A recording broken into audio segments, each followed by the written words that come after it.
Xudoyberdi To'xtaboyev 1932-yilda tug'ilgan. O'zbek adabiyotining yorqin va iste'dodli namoyandalaridan biri.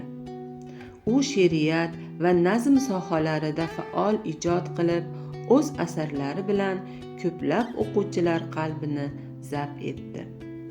Uning ijodi insoniylik, milliy qadriyatlar, hayot haqiqatlari va ma'naviy chuqurlikka boy.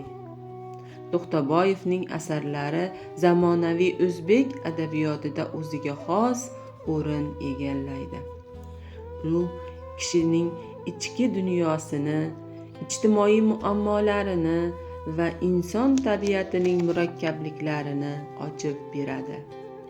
Uning eng mashhur va sevimli asarlaridan biri bu Jannati odamlardir. Jannati odamlar bu asar hayotning haqiqiy voqealari va insoniy kechirmalar haqida chuqur fikrlar ifodasidir. Unda muallif oddiy odamlarning kundalik hayoti, ularning orzu-umidlari va insoniylik haqiqatlarini so'zlaydi. Asar qahramonlari o'z yo'lida ko'plab qiyinchiliklarga duch keladi, lekin ular yurakdagi ezgulik, sadoqat va mehr bilan barcha mashaqqatlarni yengishga harakat qiladi.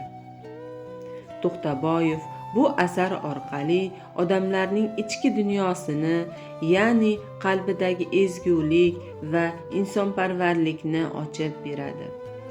Jannati odamlar nafaqat insonning tashqi dunyosi, balki uning ichki olami, ruhiy yuksalishi va o'zligini anglash jarayoni haqidadir.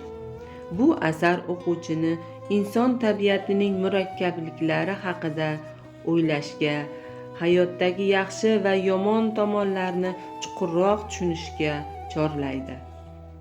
Jannati odamlar bu faqat badiiy asar emas, balki har bir inson qalbida yashovchi ezgulik va umid haqiqati haqidadir.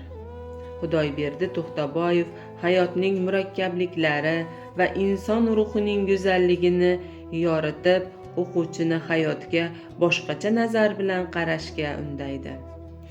Jannatning haqiqiy ma'nosini anglashga chorlaydi. Ushbu asar sizning insoniylik, mehr, muhabbat va adolat yo'lida fikrlashga undaydi. Aziz kitobxon, ushbu asarni o'qib chiqishingizni tavsiya etaman.